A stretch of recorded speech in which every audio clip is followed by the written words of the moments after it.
La mostra del duo francese Berger si inserisce come appuntamento finale della programmazione della Fondazione Pastificio Celere per il 2012. Segue da molti anni il lavoro di Laurent Berger, che da qualche anno ha iniziato a lavorare con suo fratello architetto. Laurent è stato sempre più vicino al mondo dell'arte, del design.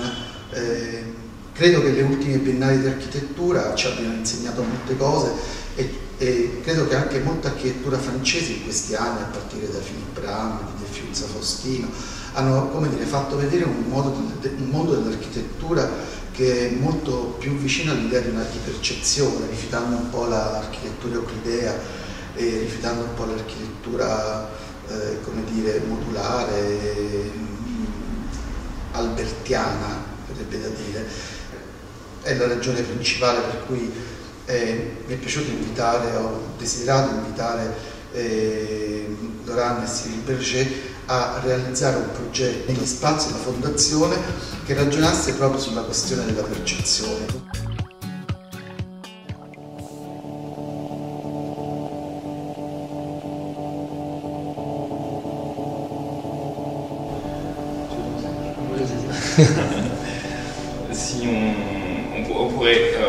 On peut convenir qu'il y a à peu près 5 pièces. Elles sont toutes traversées par la question de l'expérience de l'espace, évidemment, puisque c'est un peu notre dada. Et elles ont, nous tentons d'inventer une chose qui est autour de la question de la couleur, de la modification de sa couleur et de sa définition. Et puis on a pris comme motif un traité qu'a écrit Goethe dans notre projet, se décline à travers ces idées-là. Alors il y a d'abord cette affiche, qui est une affiche qui sera comme ça déclinée dans la ville, une affiche qui montrera des polarités de couleurs dans un cercle chromatique qui a des harmonies de couleurs, et là l'idée c'était de rejoindre les couleurs harmoniques à travers le prisme. Il y en a potentiellement, on a produit 18, il n'y aura que 6 montrés. Voilà, et ce sera une couleur qui sera retraitée par des procédés informatiques et puis évidemment par le procédé d'impression de CMJN employé pour l'affichage. La salle suivante sera un travail sur la perception de la couleur dans l'espace. On va travailler comme ça sur l'architecture, le lieu même, en y proposant comme ça des séries de filtres de couleurs sur les fenêtres. Il y aura un lien entre la lumière extérieure et la projection de cette lumière. Et puis à la salle suivante, il y aura une espèce de petite architecture inscrite dans le lieu lui-même, Pastificio, et qui sera comme un espèce de non-architecture, une espèce de volume noir parce qu'il va produire du noir à l'intérieur. Et puis enfin une dernière salle qui sera à l'inverse, comme ça, une salle de production de lumière extrême, ou simplement un retraitement de la question de la peinture, des murs et du lieu.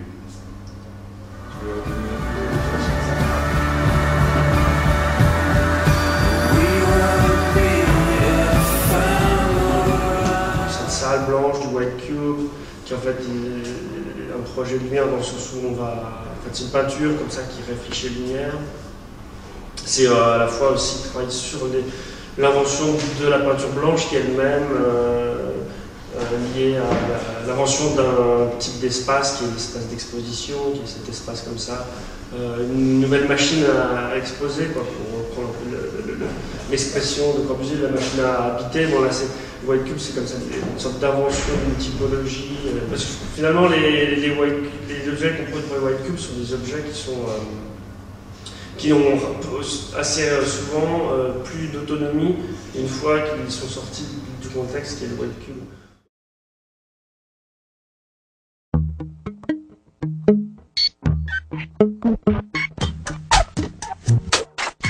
Oui, parce que l'idée c'est de décaler les usages souvent pour produire nouvelle typologie d'espace. Finalement, c'est un peu ça. C'est un peu l'idée que soit de produire des espaces qui n'ont pas d'usage prédéfini, c'est-à-dire réellement c'est l'usager qui va définir lui-même sa propre manière d'envisager l'espace, soit par un décalage d'un usage pour un autre, ça produit justement de nouvelles typologies, de nouvelles manières de vivre les lieux.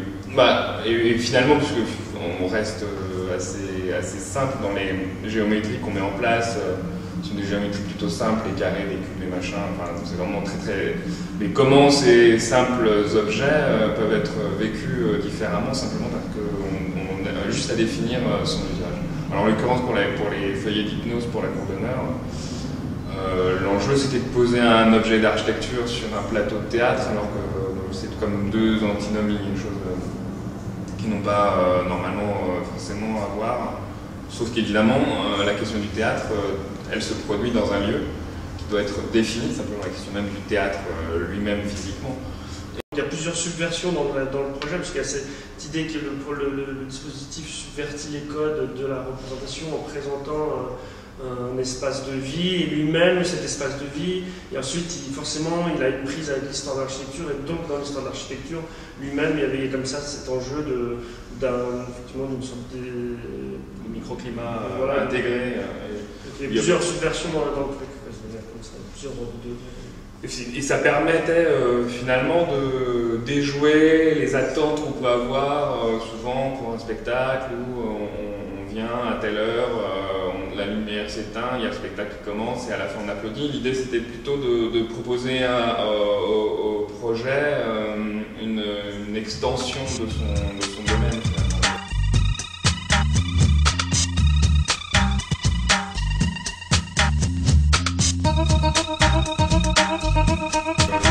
Voilà, je pense que c'était comme des recettes appliquées pour gagner des concours et qui n'ont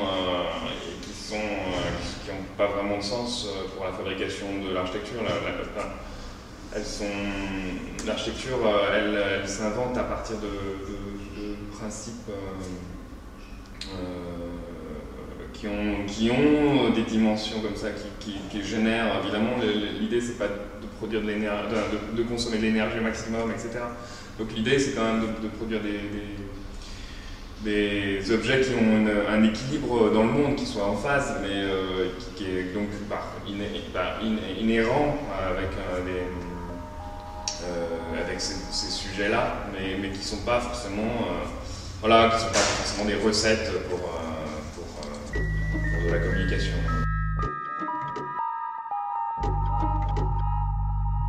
Ok, grazie mille. Merci.